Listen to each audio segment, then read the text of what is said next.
future. You don't know the value of your resources. You don't know where your resources are going to come from. You don't know whether you're making the right decisions. You don't know whether you're going to wake up tomorrow morning poorer than you were today. So a little bit of certainty will certainly help, you in preparing for the days, weeks, months, and years ahead.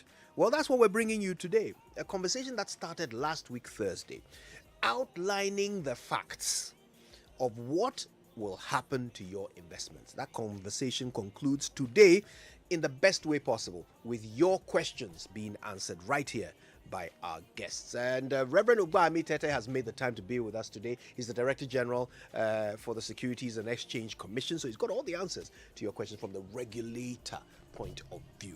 And then, of course, Mr. Kise Antonio, who is the Vice President of the Ghana Securities Industry Association and the Managing Director of Sentinel Asset Management. Forgive me, somebody has typed that wrong. Sentinel Asset Management is here, so that from a practitioner's point of view, from somebody who actually manages your assets, you can find the real answers to what is happening to your investments. Okay, so instead of panicking, relax, pay attention. All the answers are here for you. Now, before that, if you're an enterprise customer, this recognition is for you.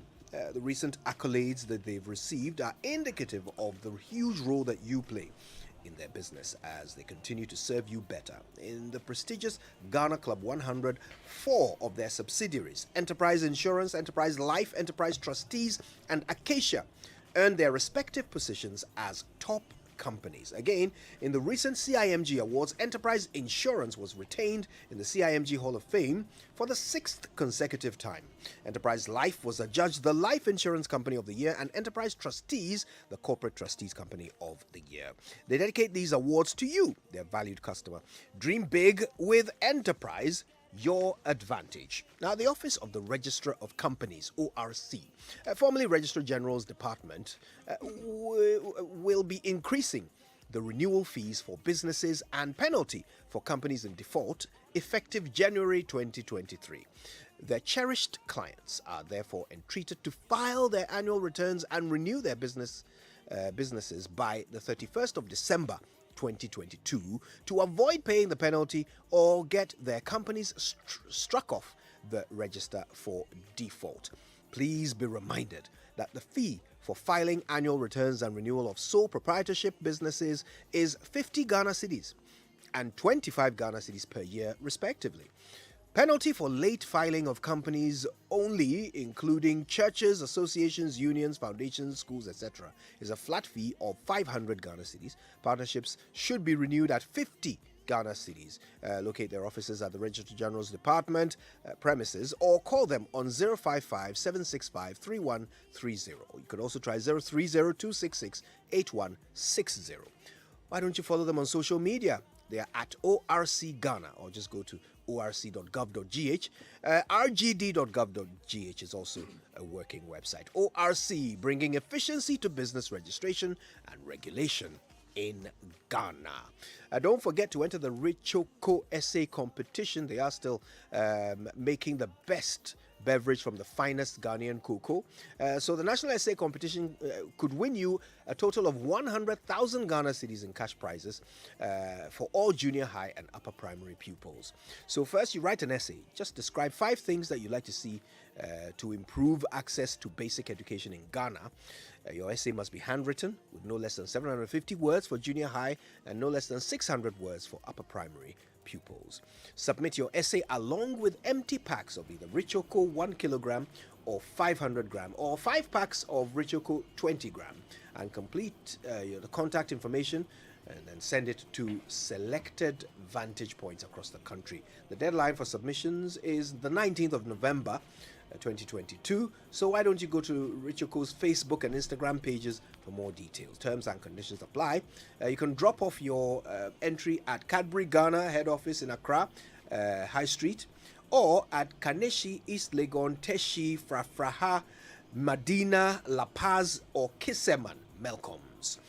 Entries can also be posted to Richoko National Essay Competition, Cadbury Ghana Limited, PO Box 49, Accra, Ghana. All right, thank you for staying with us. It's the Super Morning Show. So on Thursday, we started a very important conversation.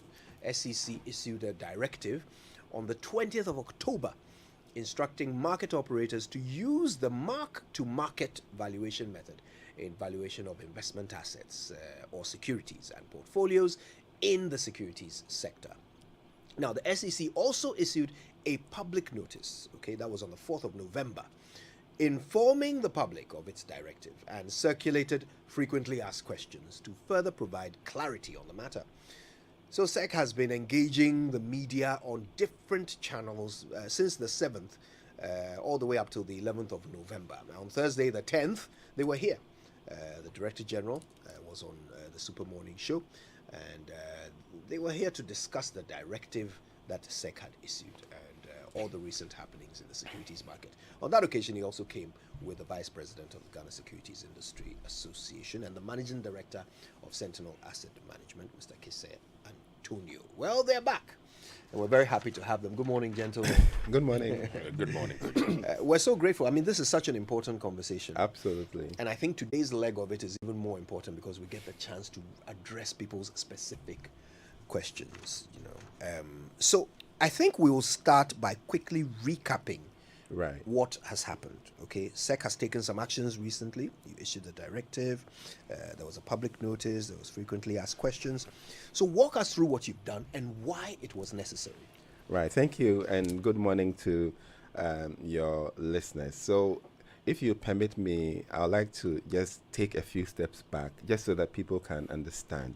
So I want to talk about collective investment schemes, which basically is a pool of funds contributed by a wide number of investors. So let's say about 50,000 investors decide to invest in a collective investment scheme. And in Ghana, we have the mutual funds or the unit trust. Now, the collective investment schemes are managed by a licensed professional manager. I'm emphasizing license because you cannot manage a collective investment scheme without the SEC giving you the authorization to do so. So the professional manager has got the time and has got the expertise. So what a professional manager would do would be to buy different investment instruments. Each fund, whether it's a mutual fund or unit trust, may have a certain character. So for instance, you can have what we call an equity fund. If we say an equity fund, it means that the investments are done in equities. And when we say equities, we are talking about shares that are listed, let's say, on the stock exchange, GCB, EcoBank. Those are all equities. So instead of equity funds, can we say shares?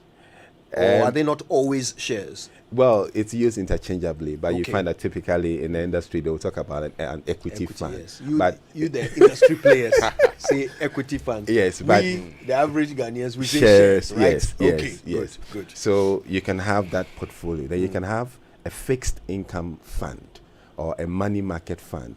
If it's a money market fund, the investments are in money market instruments. That's fixed income instruments a year and below.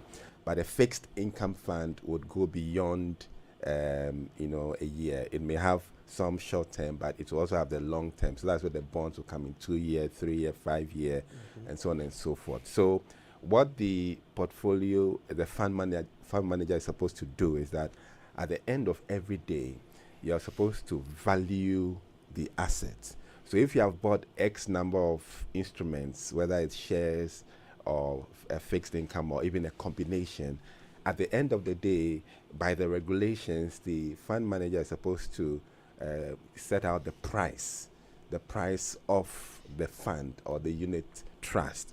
The price of the fund is a function of the assets in the portfolio. So if it's shares or if it's money market or bonds, what is the price at the end of the day? That is what, by regulations, the fund manager is supposed to do.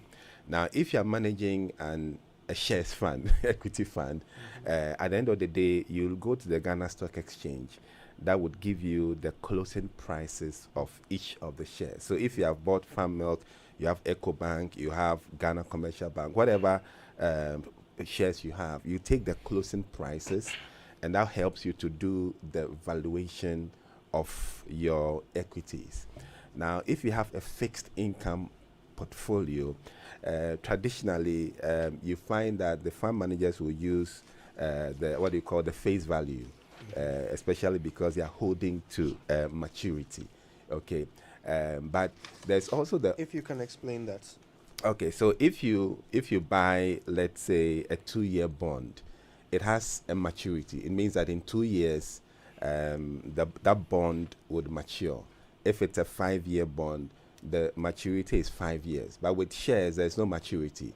You exit when you want to exit. Yeah. But with the bonds, there's a tenor, there's a duration. Okay, so when we say you're holding to maturity, basically we are saying that you bought a 2-year bond and you say, I'll not sell the bond before maturity. I'll hold it until the 2 years is up or until the 5 years is up, and then I would take the proceeds of the bond and reinvest in some other bond or some other instrument. So holding to maturity says that I'm just waiting for the defined period of that particular bond I have bought, whether it's 2-year, 5-year, or 7-year.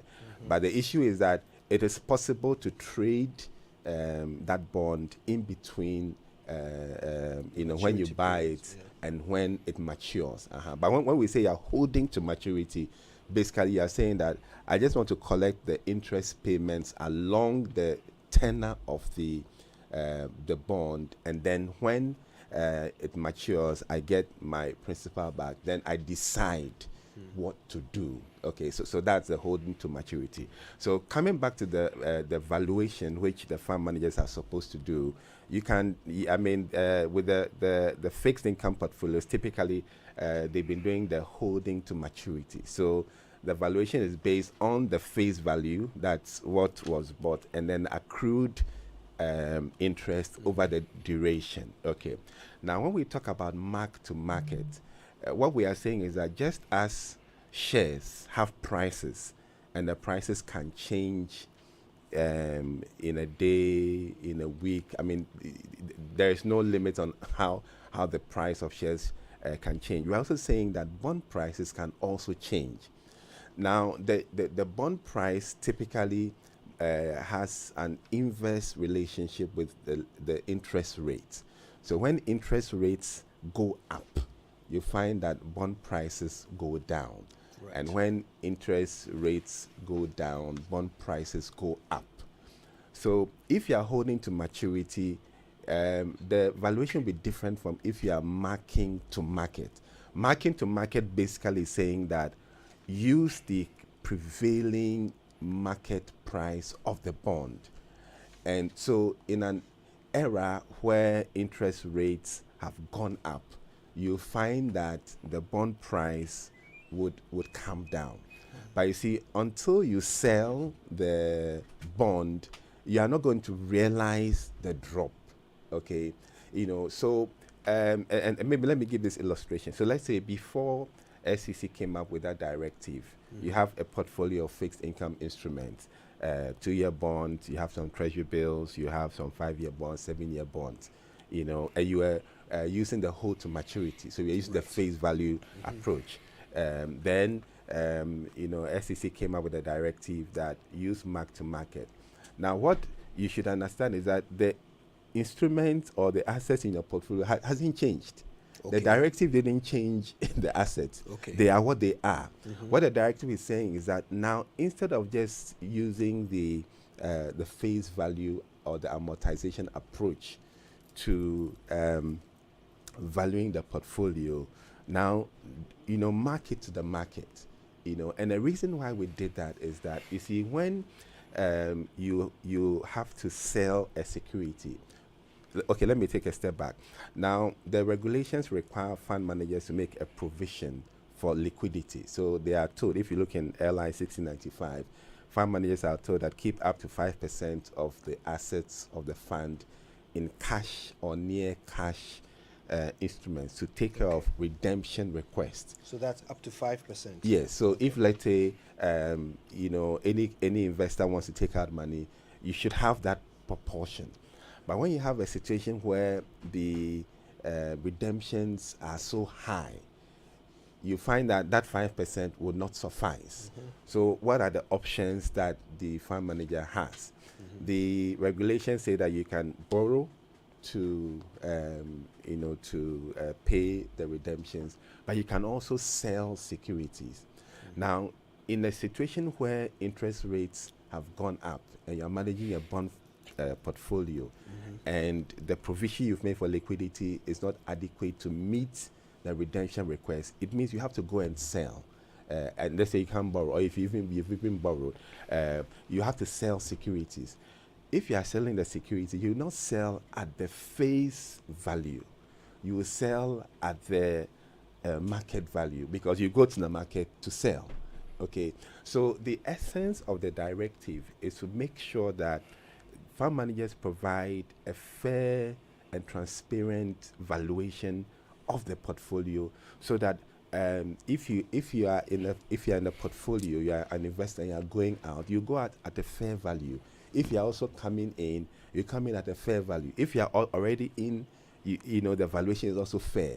So if you don't check out, then whatever drop you may see because of the marking to market, you don't lock it in, But we're just saying that you don't want a situation where people will be exiting at prices that are above the real value, because that would create a problem in the long term. Right. So to protect the integrity of the collective investment schemes, to protect investors that are coming in, that are exiting, we are saying that the mark to market is a fair way, to treat everyone, and that is why we came in. So it didn't change the underlying investment. The investments are still there, and I think some of the fund managers have been educating the investors that, look, if we hold to maturity, the principle with bonds is that when it matures, the price will revert to 100% of the face value. But in between, when it is issued and then the maturity, the price can move, just as share prices can move up and down.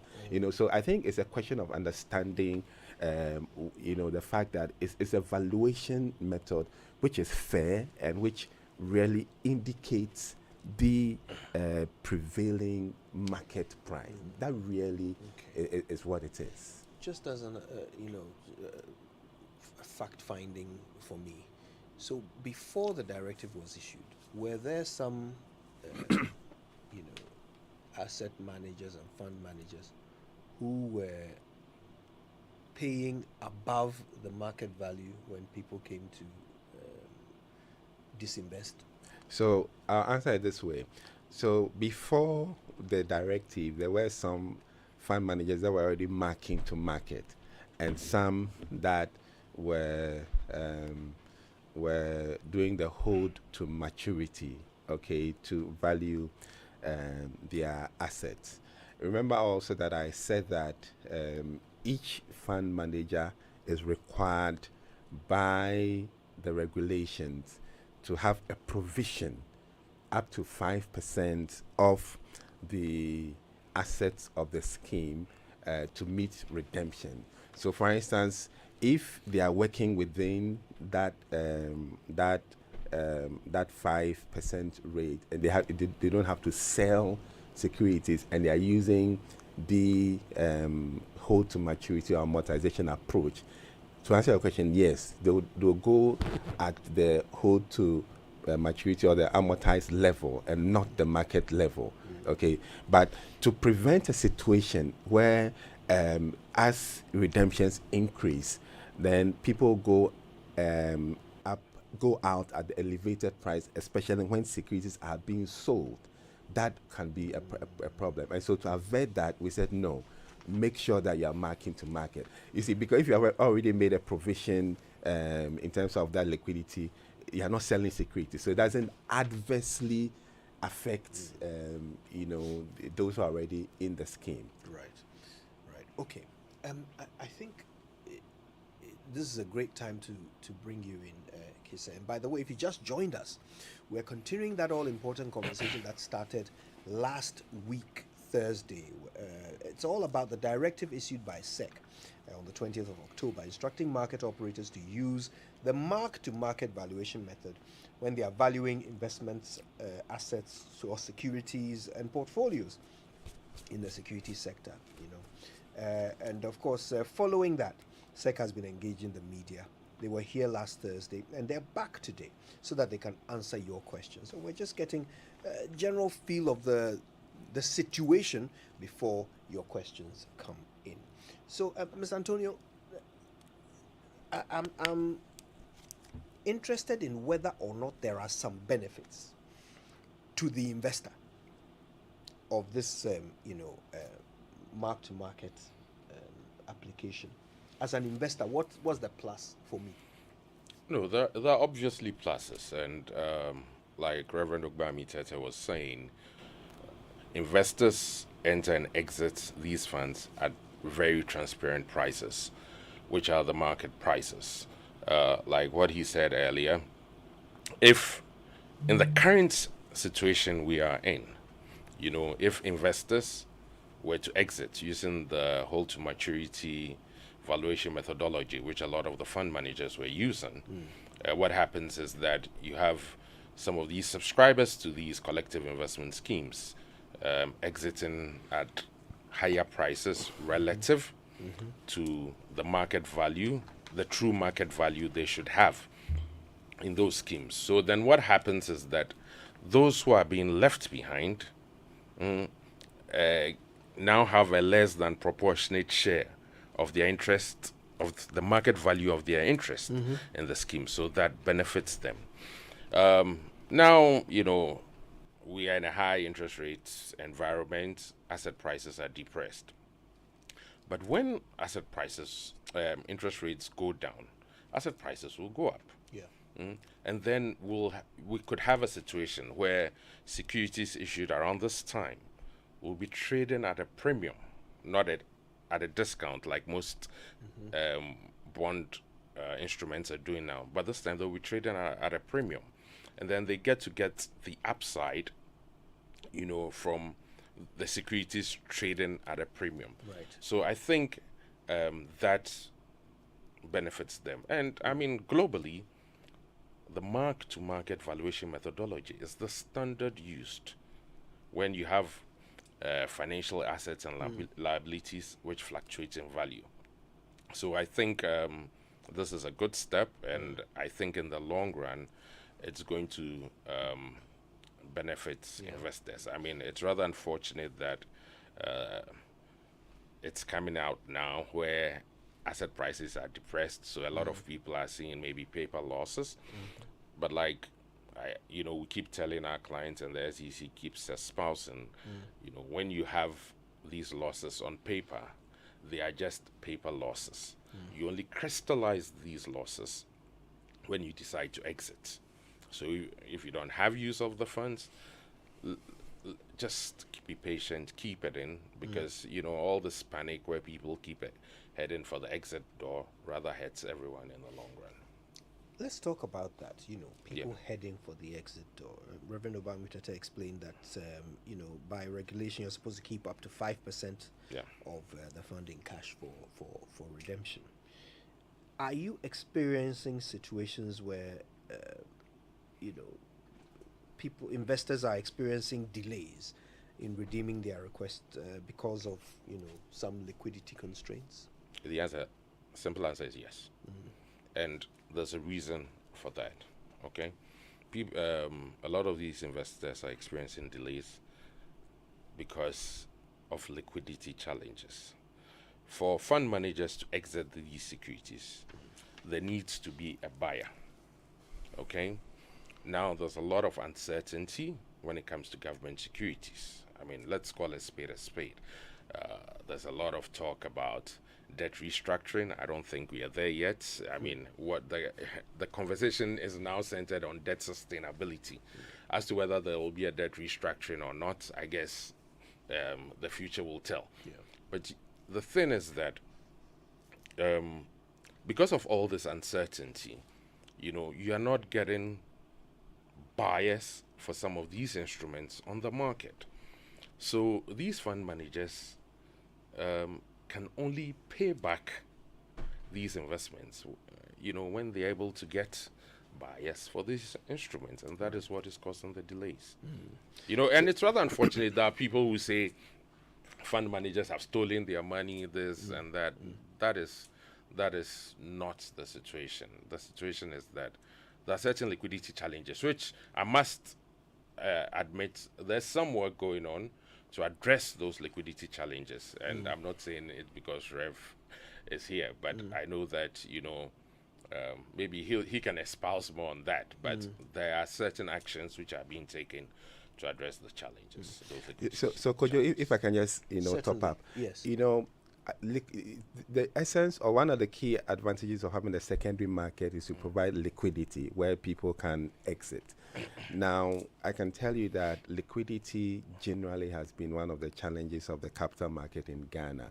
I mean, if you take the stock exchange, that's for the shares market, liquidity is one of the reasons why you don't get a lot of foreign investors, coming to the market. It has improved, admittedly, but there's still a lot of work to be done. So on the fixed income side, the liquidity has even been a bit better. Okay, but as Kisei explained, because of all the uncertainties, around, because our bond market, is really dominated by the government of Ghana. We don't have a lot of corporate issuances, So because of all the uncertainty around government conversations with IMF on it's the sustainability of its debt. So, you have a situation where everybody's like, let's wait and see what will happen. And then also don't forget that the central bank also to address the inflation, city depreciation challenges have also deployed some monetary policy tools, which is also affecting, the liquidity situation. So you have a situation where fund managers are having assets, but when they go to the market, they're not getting takers, they're not getting buyers, and that is what is creating the liquidity crunch. And like Kisei hinted, we as the SEC have been, the industry notified us way back about 2 or so months ago. So it's not like a recent thing, about 2 months ago. And we've been engaging a number of stakeholders, including the central bank, to see what kind of liquidity arrangements can be put in place, and we are making some good progress, and I think, investors would attest to the fact that even though there are delays, the fund managers are being able to meet it, but it's because of the situation that we are currently in. The times are a bit challenging and all the uncertainty, so it has affected an already not so strong liquidity situation of our market. So just as an indicative time frame, if somebody were to come for their money, and to be perfectly honest, I think it's important that we advise, if you don't need the money, don't go for it. If you don't need the money, don't go for it. But for those who find themselves in a situation where they have to access some of these funds, what is an indicative waiting time, if you will? Tough question. I guess it will be a function of the amount. It will also depend on the strategy of the fund manager. I can't. It's not a one-cap-fits-all situation. You see, there are certain fund managers who could possibly have investments concentrated at the shorter end of the yield curve, which we realized that is, still it has liquidity challenges, but it's relatively more liquid than maybe investments which are concentrated on the longer end of the yield curve. So, I can't, say, Can't speak for them all, give a specific time frame as to when, they could honor some of these redemption requests. But like Rev is saying, once we have this liquidity arrangement with the BOG in place, I think we could start coming back to some level of normalcy and meet the timelines set in the SLAs with these clients. I was saying earlier that it's really important if you don't need the money to not go for it. It's actually safer, isn't it? I think that's a great point. Yeah, it's Yeah. safer, you see. It's And safer. I think I said that last week as well. And you see, with shares, and Rev touched on that, what we call volatility, fluctuation, it's infinite. With bonds, like you said, it's finite. Once bonds are approaching maturity, there's actually a convergence with your face value where you get the full value. So you see, if you issue a bond at 100, and let's say today it's trading at what? You're getting the price, let's say, is 55. You buy it, maybe the term to maturity is 2 years. After 2 years, you get the 100 back. You understand? So that's why last week I said maybe, and with emphasis on maybe, it could be a buying opportunity for investors. Yes, there's a lot of uncertainty. So obviously a lot of investors are adopting a wait and see approach. But I guess the coming days, weeks and months will give us more clarity on the way forward. Yeah, I mean, it might be a smart time to buy. Fortune favors the bold. Absolutely. Oh, obviously, Absolutely. because I mean, in investment management, you always buy when prices are low. Yeah. That's Yeah. we use the term undervalued. You buy when assets are undervalued, relative to the what we call the intrinsic value, which is the true value of the security. And that with that, you can get some great upside in what we call capital gains. So. You remember last time I said that price is not the same as value. Yeah. But with time, the price will approach the value. That's why when you buy when it's undervalued, I mean, as in the price is low, you pay the price, but you get the value. And if you have the patience, you find that with time, you'll be the one who will be laughing all the way to the bank. Right. Well, if you just joined us, it's 9 o'clock on the Super Morning Show. Reverend Obami Tete from the Securities and Exchange Commission. He is actually the Director General. Yes, big man indeed. And Mr. Kise Antonio, another big man, Vice President of Ghana Securities Association and the Managing Director at Sentinel Asset Management. They are our guests on the Super Morning Show. We've already learned some very important things. First of all, we've understood why SEC took that action. Secondly, we've understood what is happening to your money and whether indeed this alarm about some haircut is true. And as it turns out, it's not true at all. Third, we've discovered that if you don't need the money and you go for it, you lose. So if you don't need it, it's actually safer to leave it there.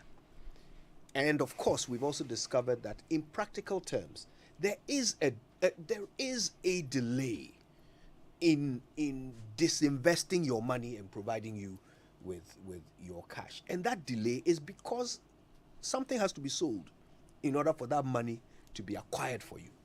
And that doesn't happen instantly. So it all seems to be completely normal, but I'm sure you have questions. When we come back, it'll be your turn to ask our guests, and they will give you the specific answers to your unique situations. Right here on the Super Morning Show. Stay with us. Oxford Royal Academy, with 20 years running and over 30,000 students from 170 countries, is UK's #1 academic summer school program for ages 13 to 18 years and 19 years plus. We invite parents, schools, students, and counselors from Ghana to our summer school event on Saturday, November 19th at the British Council, Accra. Time is 4 p.m. to 8 p.m. We will be giving away £3,000 in tuition to one lucky student. Don't miss a chance to invest in your children's future. To request an invitation, contact 0552 281 952 or email us at summerschools@globalreachstudyabroad.com or visit our website at www.oxford-royal.com. Oxford Royal Academy, a summer to shape your future. Are you covered? In fact, How much do you know about motor insurance? Do you know exactly what it takes to make sure that your car is all-round covered the way it really needs to be? To make the right choice when choosing a motor insurance policy, you need to talk to the right people. Dunwell Insurance offers competitive rates and a choice of covers ranging from third-party cover, third-party fire and theft cover to comprehensive cover. At Dunwell Insurance, we delight in paying personal attention to our esteemed customers and ensure prompt payment of claims. So if you didn't know, now you know. Dunwell Insurance. If it must be done, it must be done well.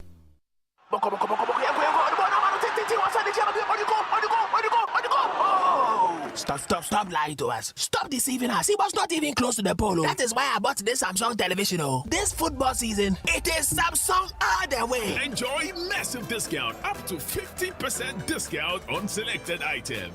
Enjoy this new football season on a new Samsung television. With as big as 98 inches Samsung television, you are covered. Gas cookers, split ACs, different types of washing machines, and many more. It don't be today. My grandfather was Samsung. My father too was Samsung. Me, myself, I'll be Samsung. My uncle will be Samsung. Enjoy up to 15% discount on selected items. Go! Go for it now. Go for Samsung. Samsung, our passion, our game. Welcome to Magdan Aviation. Our world-class terminal, located at the Kotoka International Airport, is a fixed-base operation that offers total aviation services in Ghana's private sector space. Magdan Aviation offers convenient access to a wide variety of destinations. Just sit at the comfort of your homes or offices and book a flight to any country of your choice, and a luxurious car will be available to pick you up to the FBO, where all arrangements, including hotel bookings, transport services, among others, will be made available even in the country of destination. The FBO features an elegant lobby, business center, and a catering area to make your flight experience a memorable one. We have a very spacious terminal which houses 3 modern private jets and a helicopter for your tours, intercity transport, air ambulance services, cash carriage, and a bullion movement.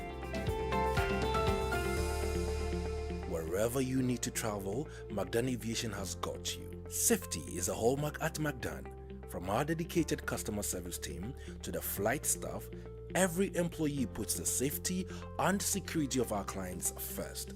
We are here to make conducting business across the world easy and convenient.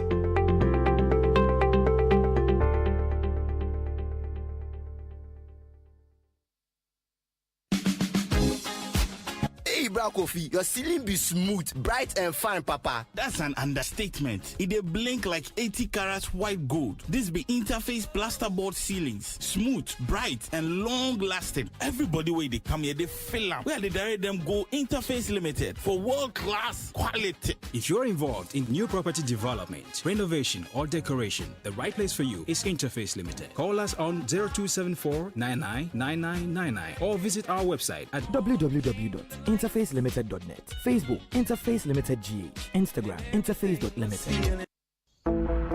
The biggest event in sporting history is on, and it needs the biggest packages ever. Adansi Travels World Cup packages are the best and the biggest you can find anywhere, with so many options that will blow your mind out. Travel packages for Qatar and Dubai, which includes return flight, hotel accommodation, daily buffet breakfast, airport and in-city transfers, 1-month multi-entry visa to Dubai, discovery of Doha and Dubai guided city tour, card for entry to Qatar with free public transport in Doha, complimentary guided Dubai city and shopping tour, and the ultimate FIFA category 3 tickets for Ghana matches as per package. Ghana, this is big, all at a cost-effective and affordable rate. Terms and conditions apply. So from the 22nd November to 3rd December, book your spots now. Contact Adansi Travels now on 0593 850079 or 0556 310404. You can visit our office at American House, East Legon.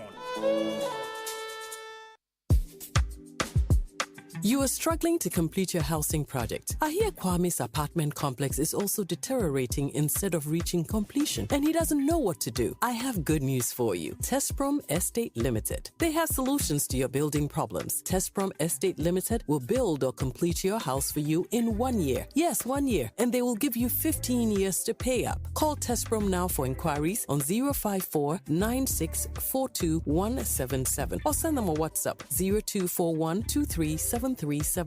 You can visit their head office in Achimota Estate and also in Kumasi at Asokwa in the same building as Stanbic Bank. Call 0246 339226 or 0240 706957. Tesprom Estate. We build your house. Afiwe, Black Stars fans say attempt the Yeah, Jai. Team selection. Yeah, Jai. Na coaching Ejuman and swear. Yeah, Jai. Hey, now Black Stars beat maybe B. Sakasan and so. Yeah, Jai. No negative talk. Positive talking kwa. Mamayan Kamum. Qatar 2022 way. Nayanta Black Stars echi. DSTV the 64 matches ni na be bro with DSTV compact so. For 169 Ghana Cedis Beji decoder and the year.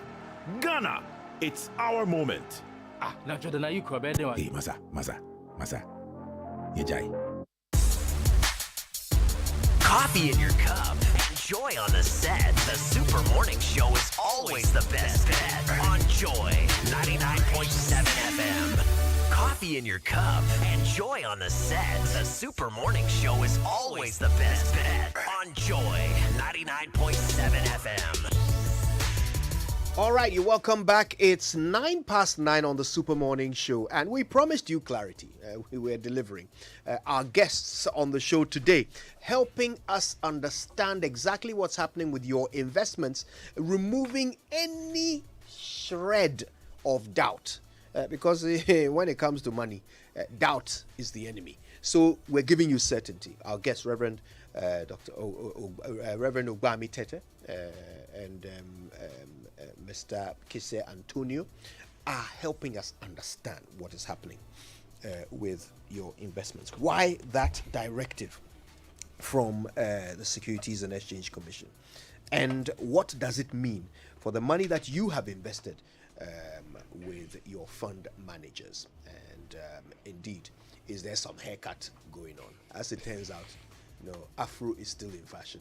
So, so we're going to be taking your questions next. Okay, that's what we're doing next. We're taking your questions, and of course, our panelists will answer the questions that are relevant to your specific situation.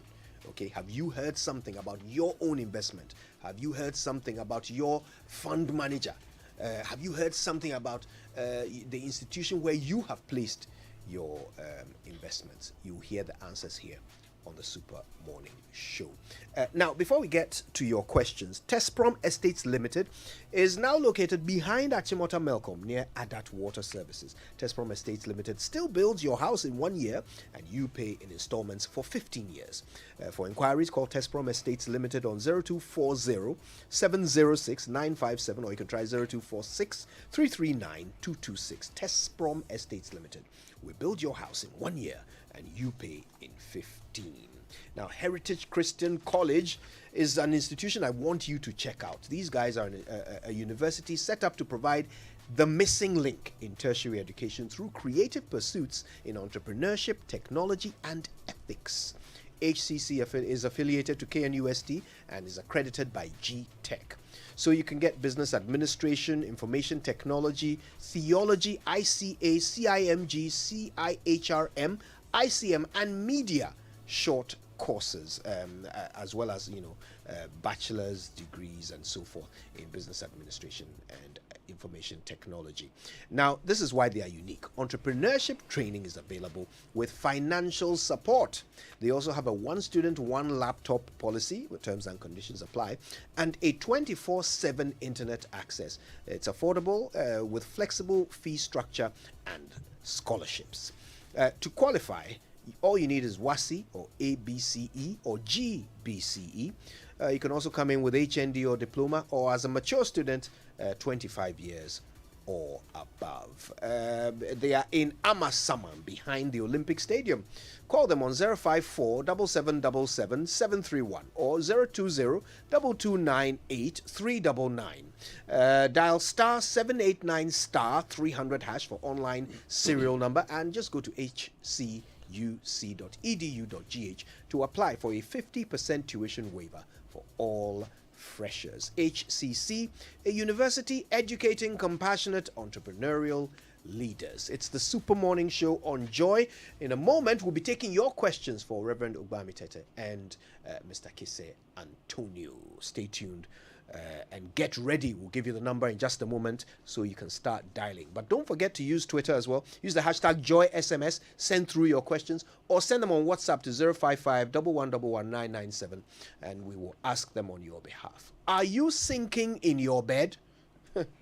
Is your mattress failing to give you the safety and comfort you deserve? Well, get yourself a Royal Foam mattress, which guarantees you the good sleep and relaxation you deserve today. They are pace setters and they have attached pillows to the mattress you buy for free. Get this offer in all showrooms and sales outlets across the country. Don't be left out. Royal Foam wishes to say a big thank you to all of you, their loyal customers, for making them win the Silver Award at the 12th Ghana Business and Financial Service Excellence Awards. Please call them on 020-227-1000 for inquiries. Royal Foam, rest assured. Now, the democratic backsliding and shrinking civic space in our part of the world represents a major setback for the region and its people.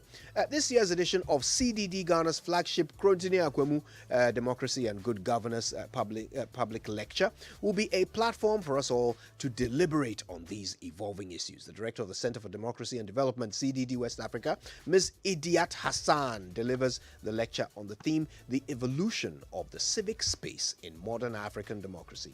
It's the 17th Krontini Akwemu lecture, and it'll proffer constructive recommendations aimed at influencing urgent interventions that will help halt democratic backsliding and the closing of democratic civic spaces. Don't be left out. Join the lecture on Tuesday, November 22 at the Ghana Academy of Arts and Sciences from 5 p.m. prompt.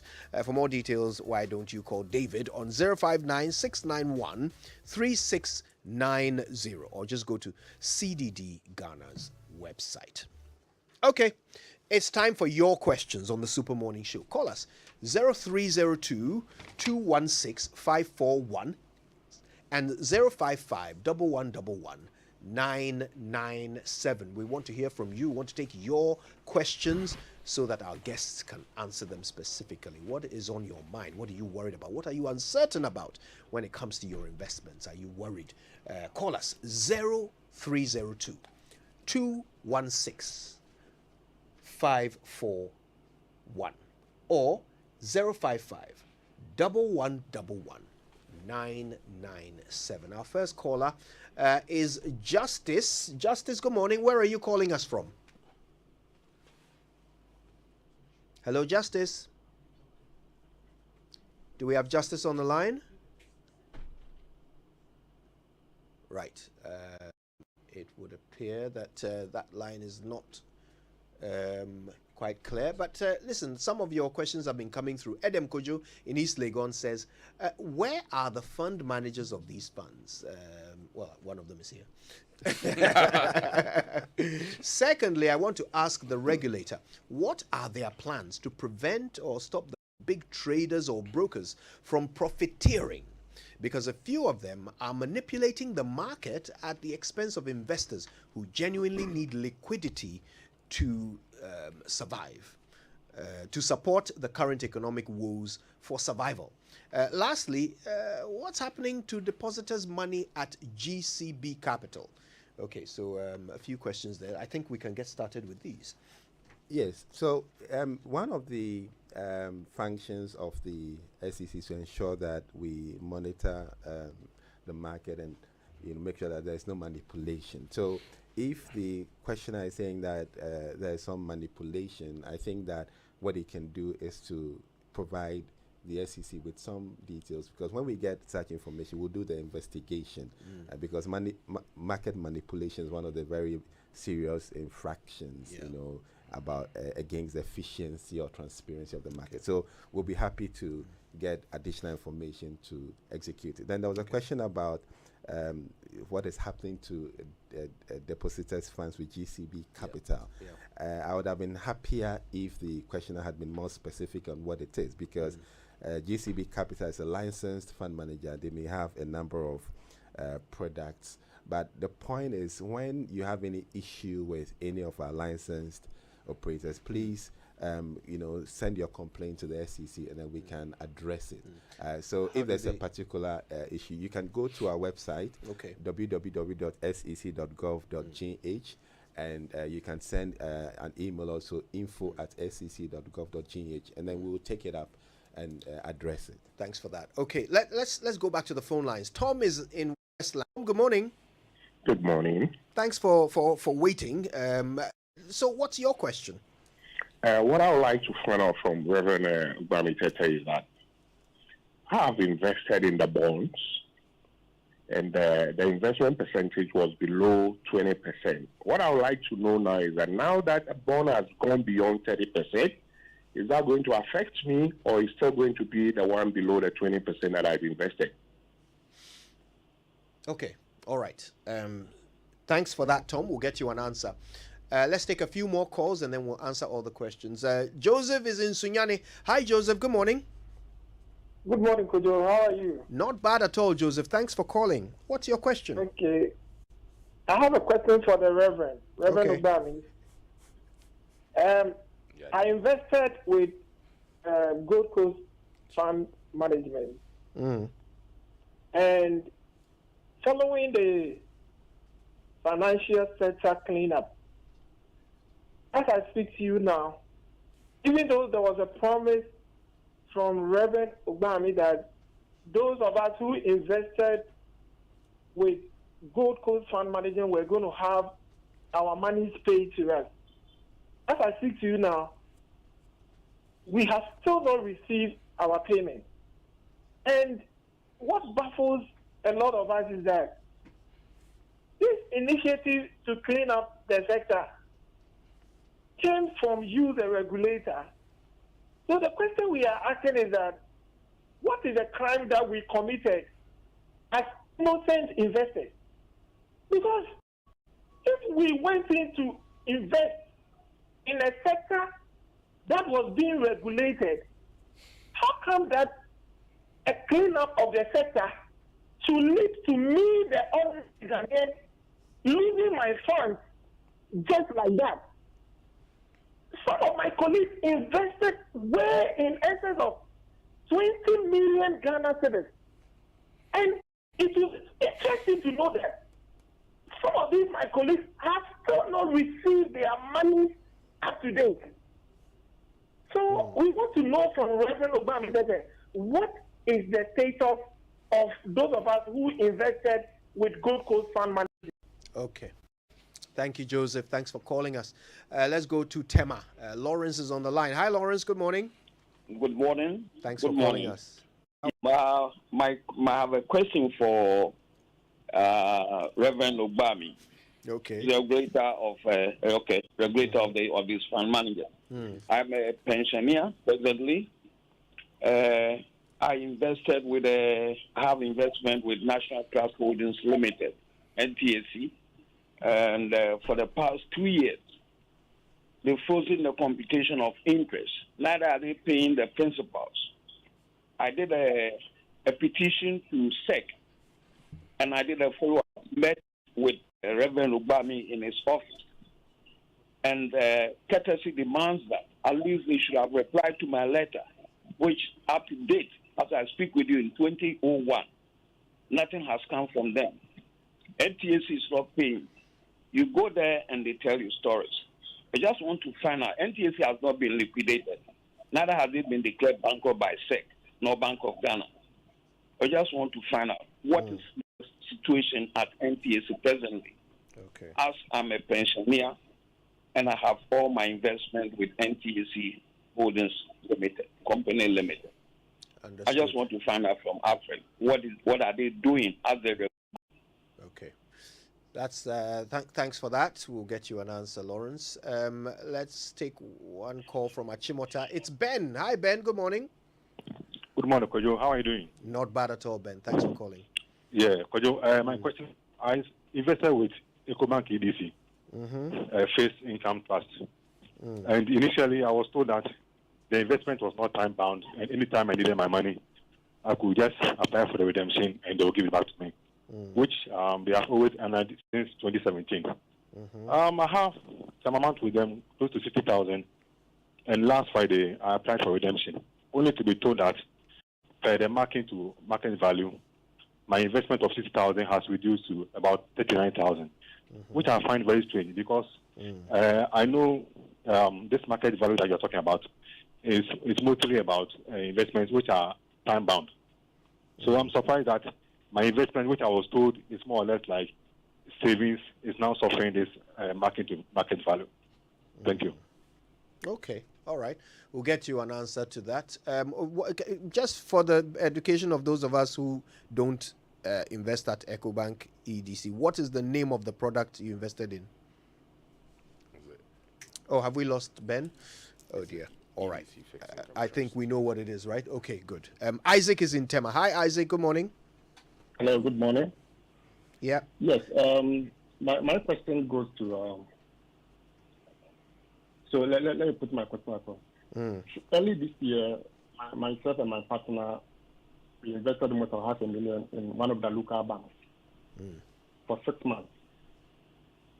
So after 6 months, we expected the principal and the interest hit back to the account. Only the interest was hit back into the account. The principal was withheld with no reasons. We tried to reach our RM several times, couldn't give us any feedback. So in fact, we had to issue some message to him that after 1 month, if we don't get the principal in the account, we'll move to the head office or to the authorities. So after 1 month, just the first week, the money hit back into our account. Afterward, the same bank, we went to the same bank, one of the branches, to withdraw some money. We're there, and one of the clients came and want to withdraw 200,000. The bank said they can't get it for him. And we were shocked whether the money we have is saved in the bank there. Okay. So I wanted to find out whether are we safe, even the money that we have in our account is safe, looking at the current economic issues. So this is an investment bank? Yes. Okay. I wonder whether we should ask which investment bank this is. I don't know whether I should put it across, but it's one of the local banks in Ghana, well-known one of the local banks. Okay. You know what? If you can leave your phone number with our producer, just in case Reverend needs further details off air, we can connect with you for that, Isaac. Thank you for calling us. All right, I think we have 5 big questions to get started with. So Tom started off in Westlands with his question about his bonds. He says he invested below 20%. It's now at about 30%. How are his bonds affected? I think we can have Mr. Antonio deal with that one. Okay, so till recent times, I mean, over the last few years, we've had a relatively low interest rate environment as compared to what we are currently experiencing. What's his name again? Tom? Yeah. So if, let's say, Tom bought a bond, he was getting a coupon at 20%. You see, now, because the BOG was trying to fight inflation, which is currently at 40%, one of the things you do to fight inflation is to embark on a contractionary monetary policy. How they call it? Basically, you increase your rates, in this case, the monetary policy rate, to try and get some liquidity out of the system to try and cool down inflation. How do you do that? Once rates go up, it's to attract investors to invest at those higher rates. Okay, so I guess with Tom, he bought a bond. He didn't say when. Maybe if it was a year ago, yes, he's getting 20%. Current issuances, I mean, I think the last 91-day Treasury bill issuance was about 33, 34. So yes, rates have gone up, but he's still going to get his 20% coupon because that is where he bought it. Now, we talked about, the inverse relationship between interest rates and bond prices. Yeah. If he wants to exit this bond, he'll have to exit at a loss. Because if a certain Kojo Yankson wants to purchase it, Kojo will say, you want to exit this thing. I can go to the primary market to get, in fact, he's even talking bond, and I use treasury bills. But bonds are now, the yields are, depending on the maturity of the bond, between 40 and 50%. So if Mr. Kojo Yankson can go, right now, if you were to issue bonds, that would be the rate. So if you can get something at those higher rates, why would you want to buy this? You would only buy this if its price is low enough. Okay? So he purchased at 100. I don't know. Maybe he'll have to sell it to you at 80 or 75. I mean, I need to do the maths. So that you can get something which will be equivalent to what you would get current issuances. Right. Do you get it? Yeah. So when you do that, let's say you buy at 75, you'll still be getting his 20% coupon. But you are going to get 100 at face value, at maturity, the face value of 100. Okay. So the coupons you'll be getting plus what you'll be expecting at maturity, if current issuances are 45, maybe you say I want 45.5. So my yield to maturity based on the price I buy and the coupon on that bond is what should give me that yield to maturity. I know people confuse the coupon or interest with the yield to maturity. They use it of terms. So they use it interchangeably, but they're different. Okay, so Tom, you're getting 20%. That is what you. That's the basic answer. It's 20% because that's what you bought it at. Yes. Okay. Joseph in Sunyani, he has a concern about Gold Coast Fund Management. He's not got his money since the cleanup, and he puts it quite interestingly. He says, "What crime did they commit? This is a regulated sector. So if you clean it up, why should they suffer?" Thank you. So I'll answer that and then the other questions that, of course, were directed at me. So I think what people must also avert their minds to was that before we even revoke the licenses of the fund managers, including Gold Coast, and if I narrow down to Gold Coast, there were a number of clients who couldn't access their money from Gold Coast. Indeed, it was part of the reasons that led to the enforcement action that we took. So prior to the action we took, their funds were locked up anyway. Now, what we did was to revoke the license, and then we petitioned the official liquidator to liquidate. What we also did was to engage the government, and we said that, government, we know that ordinarily in a liquidation approach, the official liquidator will have to realize some assets, sell it, and from the proceeds make some payment to all the creditors of the liquidated entity. But we said to government, given the fact that investors have put their money into this fund, and some will be needing it and all of that, government, can you put in place a bailout scheme? Ordinarily, bailout wouldn't even come in. Okay, what would happen is official liquidator would do his job or her job, and then from the proceeds, do a bailout. But because we spoke to government decided to come in with a bailout for all the affected clients. But however, government put in some conditions, which says that, number one, the claims of the investors must be validated. Then number two, the court must grant the liquidation order for the 50 fund management firm that had failed before the full bailout would be rolled out. So government took the decision to do the bailout, and they gave these conditions. So we've been following the conditions. In the case of Gold Coast, the liquidation order hasn't been given. Okay, and it hasn't been given because Gold Coast was fighting against the revocation of their license and then also the liquidation petition.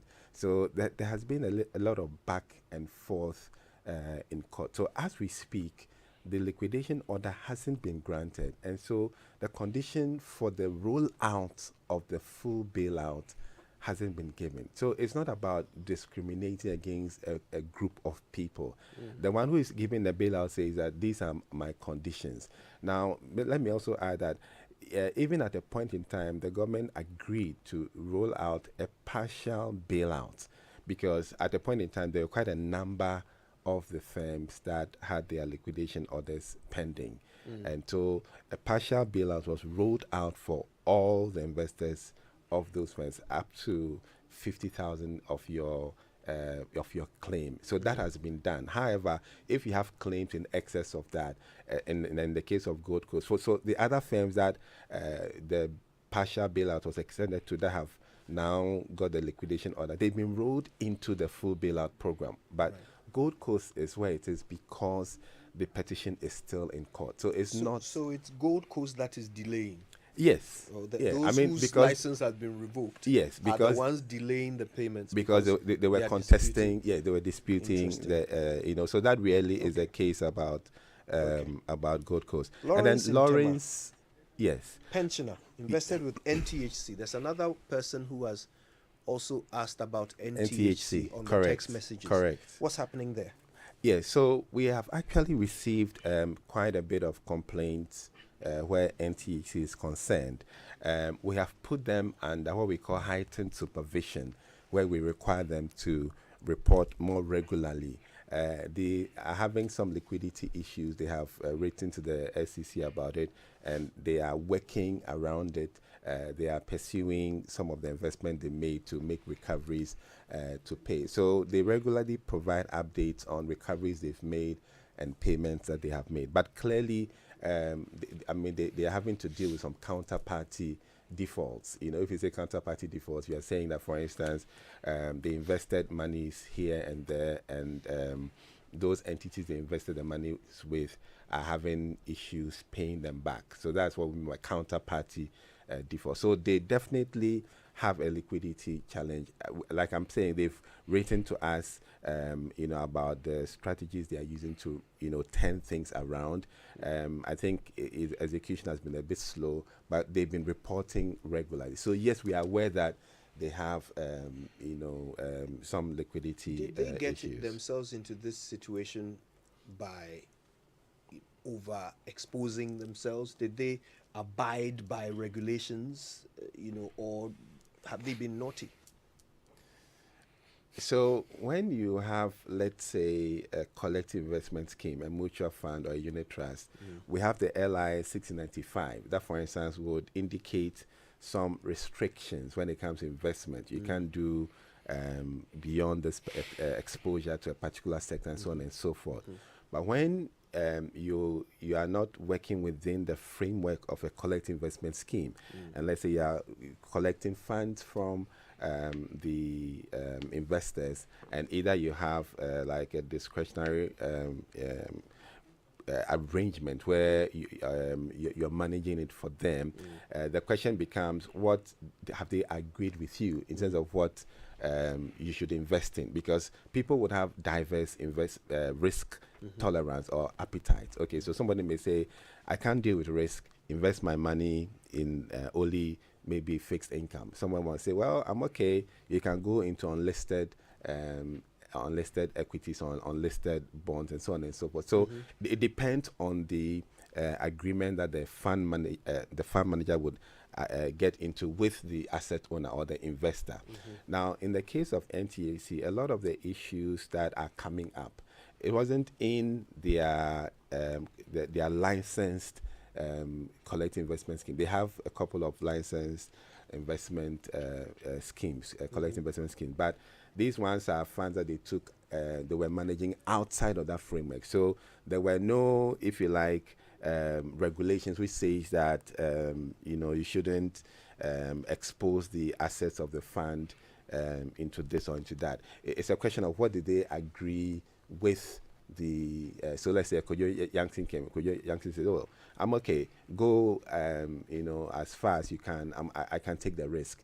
So it comes down to whether there was that agreement. It could also be that there was no disclosure to the but that will be up to SEC investors to discover in your yes, investigation. exactly. So as complaints come and where we get into the investigation, it will be clear whether there was that disclosure. Right. But I can say that generally, I think fund managers haven't done a great job in the past disclosing. So they are now under heightened supervision. Absolutely. Of SEC, but you are already saying that they are a bit slow in delivering on the deliverables that they have before them. So does that mean that there is a continued risk to investors? So I wouldn't want to disclose everything. What I mean to say is, when the regulator, when you find a fund manager in a certain situation, you can give some conditions. Right. So you can say you can't take new money because you don't want to expose. You can put a number of conditions, and I don't have to give all the conditions. But sure. we definitely, as I've said, I've put them under heightened supervision. The recoveries, because they are counterparties, so you can't predict the speed with which. But we have been giving them a lot of pressure because it's not only this gentleman, but other people have already come to us who are pensioners, and they say their monies are locked up, and so we are putting them under a lot of pressure to work around the situation. Now, this is a question that really fits into the conversation we've been having since Thursday. Ben in Achimota, he invests at EcoBank EDC, and he says that he was told that his investment is not time bound.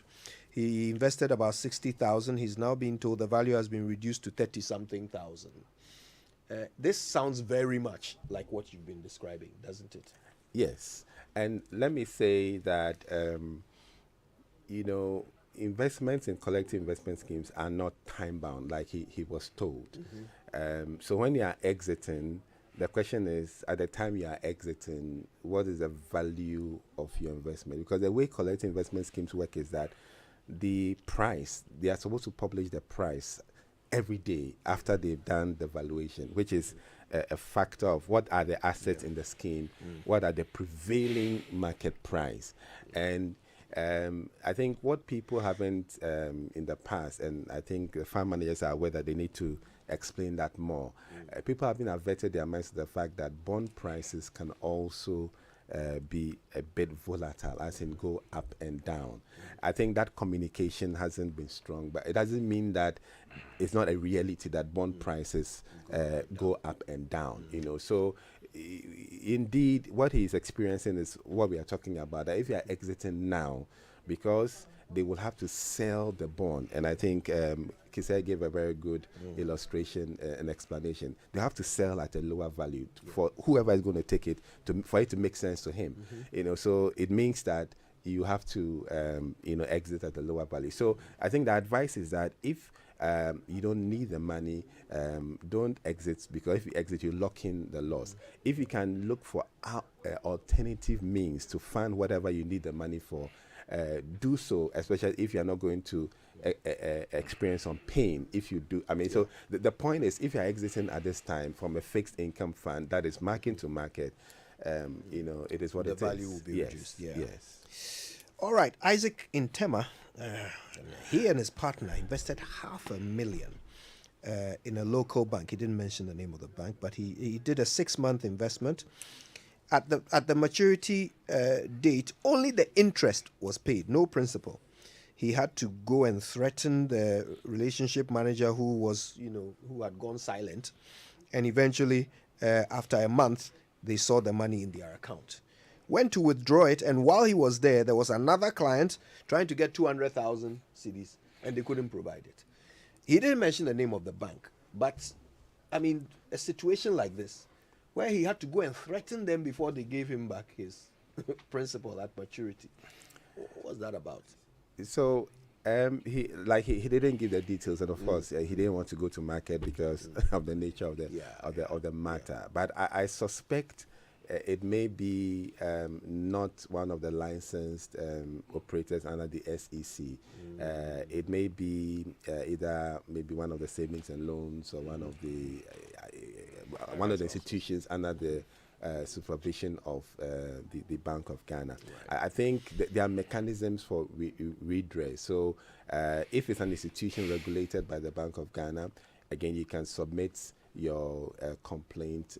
I think the Financial Stability Department, if I'm not mistaken, at the Bank of Ghana can take such complaints and investigate and then establish what really it is. It's not good for us to speculate, that this is happening and that is happening. So I suspect from the way he described it, it was a bank or an institution that that is regulated by the central bank. Right. Okay. A few text messages have come through.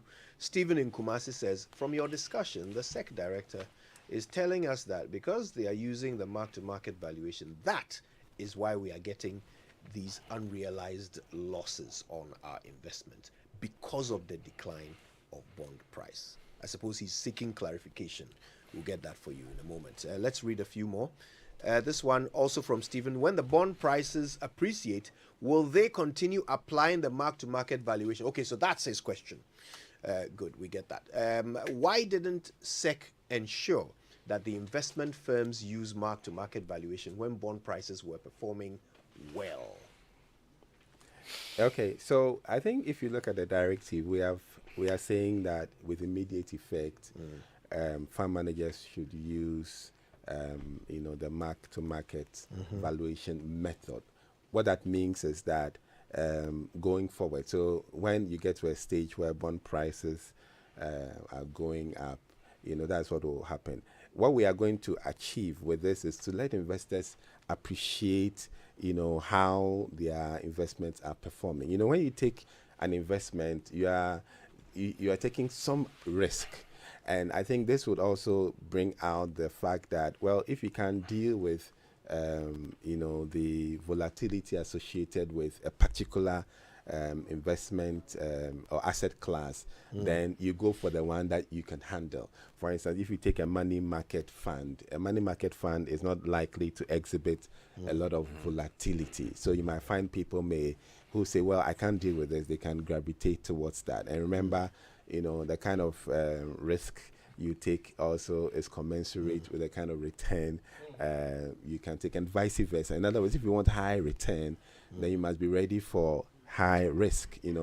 It's a trade-off. You can't have your cake and eat it. You want high return, it goes with high risk. You can't deal with high risk, go for low return or moderate return. I mean, that's how it works. So the directive is of immediate effect, and that's what we expect the fund managers to do. We have indicated that if a fund manager has a constraint from the business model, they can write to the SEC and explain why they are not able to apply it. But otherwise, that's the directive going forward. Listen, a couple of very quick ones before we wrap up. These ones will have to be quick fire. Right. So the liquidity arrangement with Bank of Ghana, when will that be completed? I can't say when, but we are far advanced. Okay. Now, this one says, this mark-to-market provision, was it in the contract at the time of the investment, or is it being inserted now? He's using contract, but I'm sure you know what he means. So you find that typically collective investment schemes have what we call scheme particulars, where it specifies everything about the scheme. Like I said, there are some fund managers that already were marking to market. Now, the responsibility of the SEC as a regulator is to ensure a fair, efficient, and transparent market. And we have come in to say that looking at the high interest rates environment and the liquidity situation, if fund managers of CIS have to sell bonds at the market, they will sell at low values, and it won't be fair, to for the investors who are in the fund and to go at elevated, you've which explained already, exactly, yeah. you know. Yeah. So really, we our mandate is to give, and we have. If you look at section 3 of our act, we have the power to give rules and direction to the market, just to ensure that we create that fair and efficient platform for the market. I cannot believe that our time is up. I can't believe it, but it is. I thought we had so much more of it today, but sadly, we've run out.